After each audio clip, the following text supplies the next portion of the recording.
Hi folks, Pinky Nightwalker here. I'm making this brief video this morning to show you some of the items that you might be seeing on the channel. I do want to thank all of you who have subscribed and who view my channel, and I thank you for the comments. I'm sorry if you don't get responses from me, but this is something I just do here as a hobby.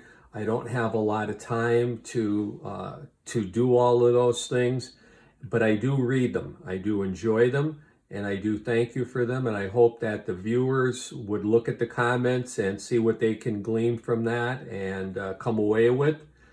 So anyway, let's get into today's video. And and by the way, if you own any of these kind of firearms and you want to make some comments about your own experiences with them, what you've come up with, feel free. I'm not an expert. I'm just a regular guy who just wants to show you the things that I enjoy. Okay, so but if you have something to add, feel free. All right, on the desk today, I did a little splurging the last couple of days, and I decided to say, as the little puppy, Sig 'em. I picked up a couple Sig firearms here, and these are mine. I've purchased these. I'm not going to get into any elaborate unboxing things or anything like that, or a lot of the technical specifications. You can find that on other video channels that can do a much better job than me. But I just want to give you some initial thoughts, why I purchased these, which I did. I'm not subsidized by anybody. I don't get anything for these videos other than just the satisfaction of sharing with you. I don't ask for donations. I don't want any money. I'm fine the way it is. So that way I can be objective. I can say what I want to say, and you just take it for what it's worth, or don't take it for what it's worth, I guess. All right, let's move on. The first one here on my right is a new Sig pistol. It's a 365 XL. First of all, I want to show you that the firearm isn't loaded, and signature Pinky Nightwalker is in the barrel, in the chamber. Okay, we'll just withdraw that and take that and place that on the side. I hope you can see the magazine well is empty, and the firearm itself is empty. There's no ammunition in this room for any of the firearms that you're seeing displayed. This was a recent purchase about a week or so ago. I haven't fired it. I'm going to close it and be able to handle it better. I don't want to trip the slide and end up with another casualty. As you can see, I have a nick in my finger already from some other hobby efforts that went awry. Okay, so this is the 365 XL. It feels great. I picked it up in the gun store. Fell in love with it immediately. I really enjoy the feel of it, the grip on it. To me, for my hands, I take a large glove, but my hands are actually kind of smaller, so I needed something for the range that I would feel comfortable with, the trigger pull and stuff.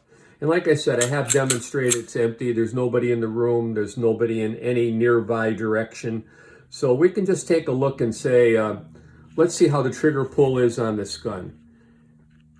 Got a lot of take up, like all striker fired pistols, and got a wall, pretty stiff wall.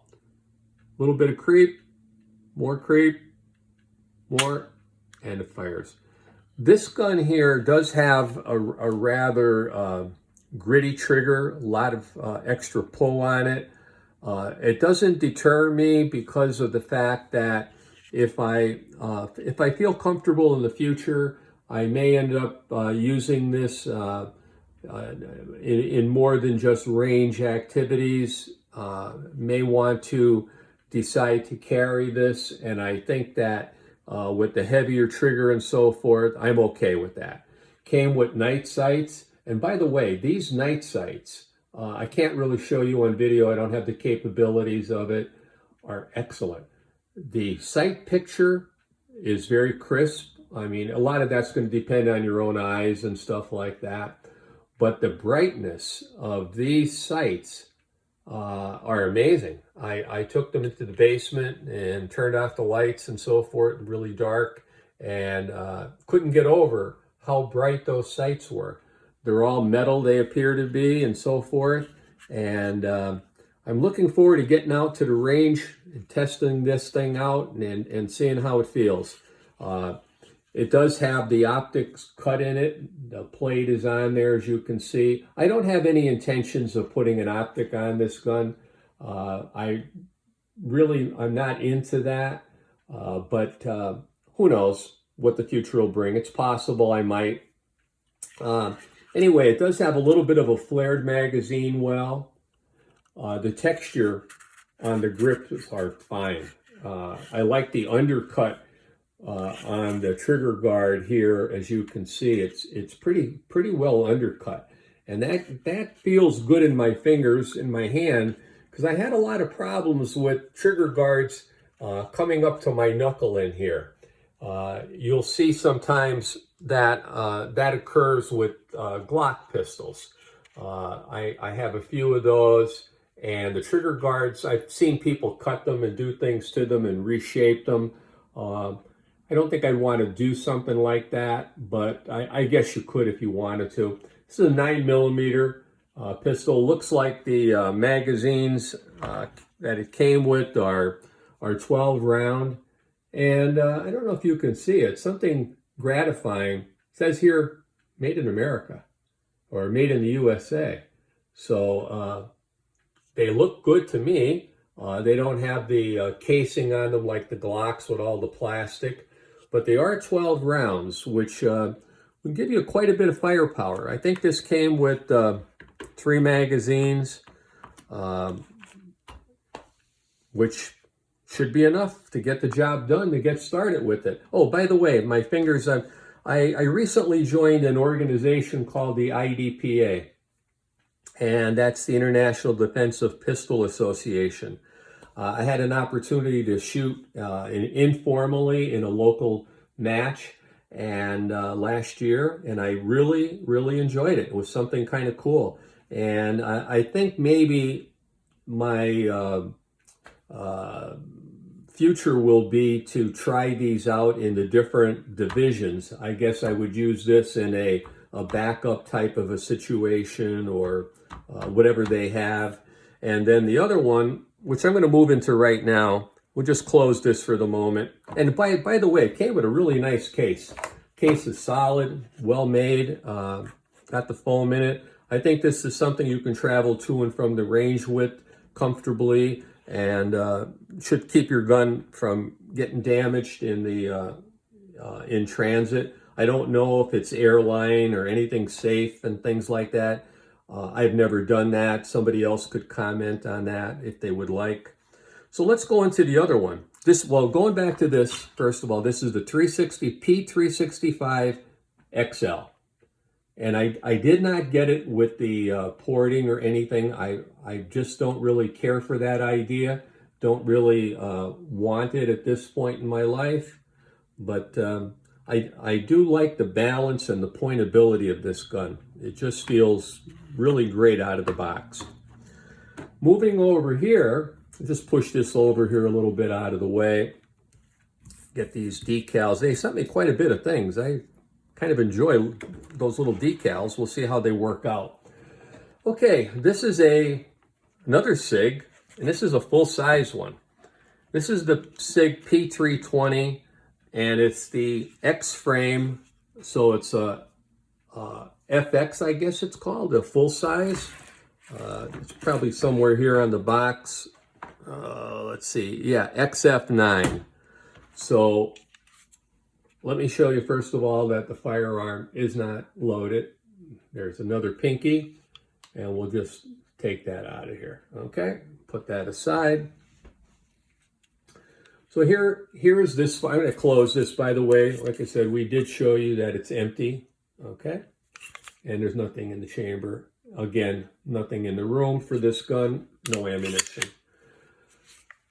take a look at the trigger pull on this one here. Now this came with an excellent trigger right from the factory. So first of all, we'll show you the creep and take up on it. Take up is a little shorter than the other one. Put a little bit of light pressure, little creep, bang. Excellent.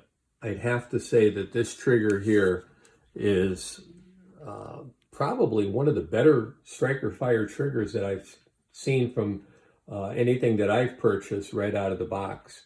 This is the full size slide. It did come with the Sig night sights on it. It does have the optic cut. You can see the plate there and so forth. These sights are good. The brightness on them is very good. They are not quite as good as the 365. The 365, which I showed you before, those night sights are extremely bright. Surprisingly so. Let's go back and take a look at underneath this.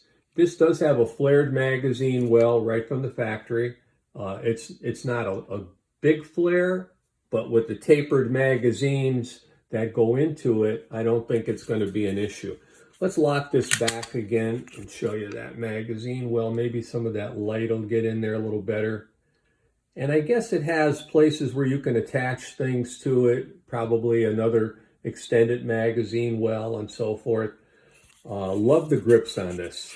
Love the texture. Again, the undercut, which was always a problem for this knuckle here on my finger, kind of getting in the way and getting like a hot spot when you fire the gun. It always seemed to be impacting the top of my finger on other firearms, not on this yet. This is both of these guns I haven't had a chance to fire yet, and I'm looking forward to getting to the range with them. I do love the extended beaver tail here on the back. You can get your hand up really high, and I don't think you're going to have to worry about slide bite because this slide is quite a distance away from the top of your hand. And by the way, I have fired SIGs like this before, other ones, and I never really picked up on the fact that the recoil was much different with muzzle flip because of the high bore axis and that kind of stuff. Honestly, first of all, I'm not an expert. I'm not a fantastic shooter and so forth like that, and I couldn't see much of a difference. I'm sure there is some, and put it in the hands of someone who is more capable than myself, then they might appreciate it. But one of the things I like about this firearm is the muzzle weight.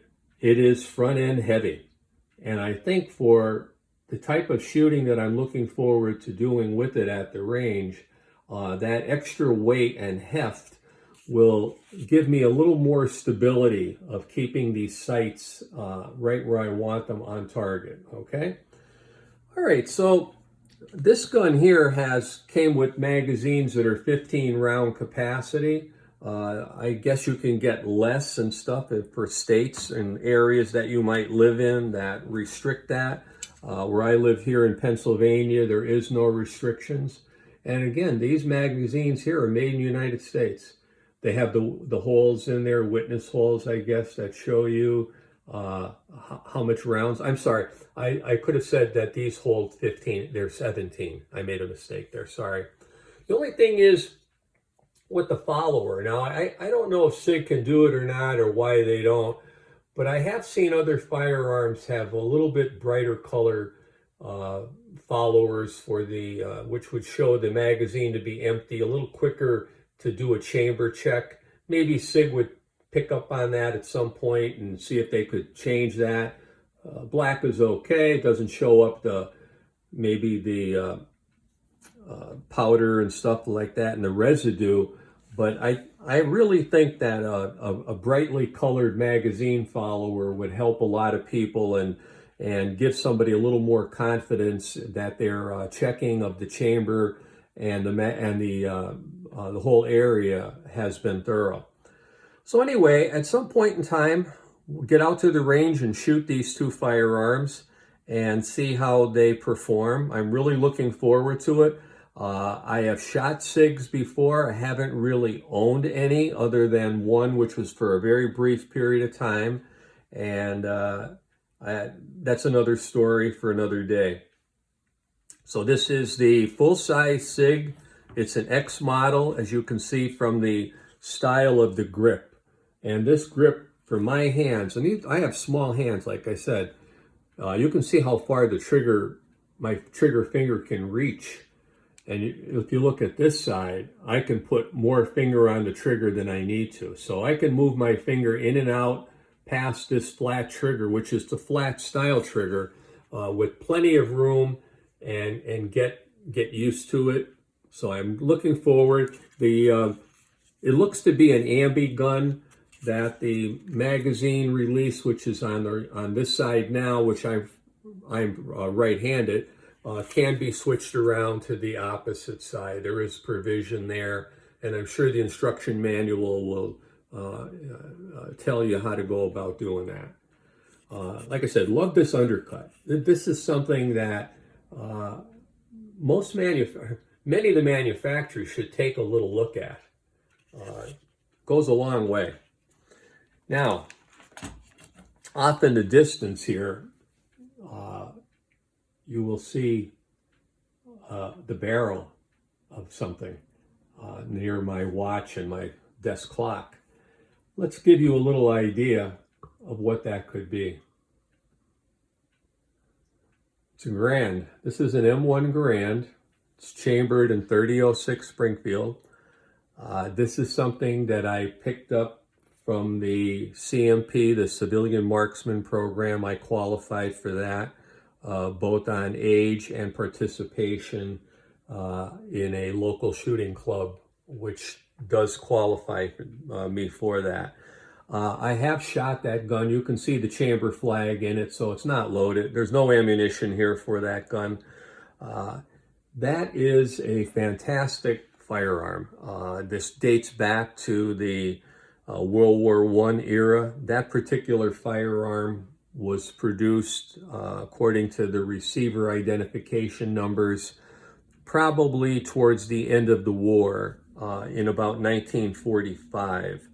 So I'm not quite sure if it had any combat history, but it did come through with a, if you read, you'll get, if you purchase one of these firearms from the Civilian Marksman's Program, you'll get some information with it regarding, the condition of the barrel and so forth. And this came with a barrel that had been replaced at an Army depot, I suppose, back in about 1964. It's a Winchester barrel, and according to the paperwork, it's next to new, and probably sat around in an armory, saw very little use.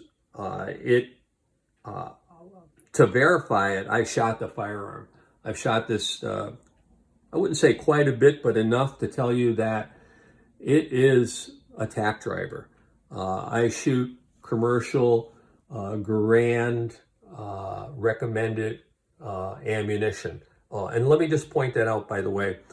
These firearms, if you see where the flag is and everything, next to the sight, you're going to see a little nub sticking out. That's the handle. It's the charging handle, and that's a rod that connects to it inside of the firearm. You can look at videos on that. There's a lot of them out there. But I just want to point out, please don't fire ammunition in these firearms if you end up acquiring one or have the opportunity to shoot one. That's not recommended for a Garrand. And from what I understand from people who have been doing this for quite a long period of time, they require a certain load, charge load and so forth, with the right kind of powder that has a controlled burn rate. I don't want to get into it too technically, but the problem is with that, if you fire something that's not recommended with a higher pressure or higher charge or a faster burning powder, you could damage the internal workings of the gun and end up with something that's not serviceable or malfunctions and things like that. So please, you know, be careful with that. I'm going to take that from the chair and bring it over here, and I'm going to go off camera for a moment and move this out of the way. So let me just focus in on these firearms here. You can take a look at them again while I go over there and retrieve that, and we'll go from there.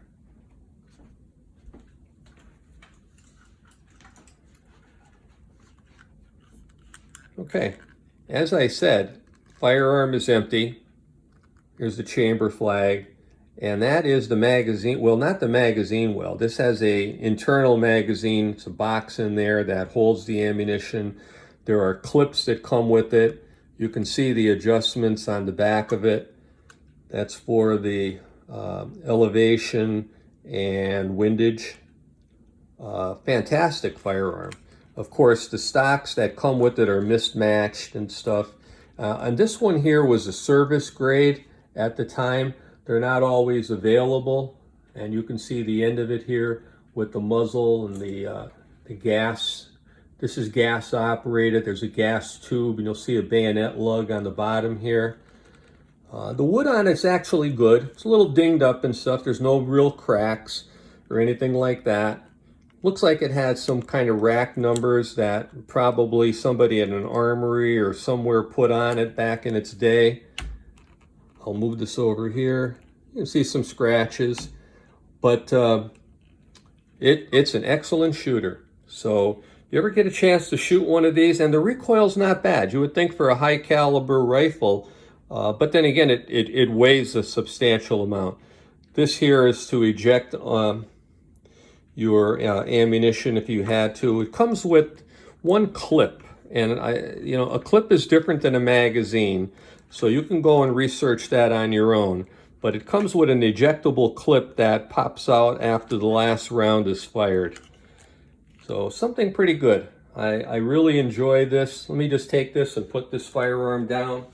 And by the way, there's the infamous Garrand thumb, where it comes from this area in here and not properly getting your hands out of the magazine area or chamber area when you close the gun to load your ammunition. Pay attention to that. Otherwise, you'll end up with more than this.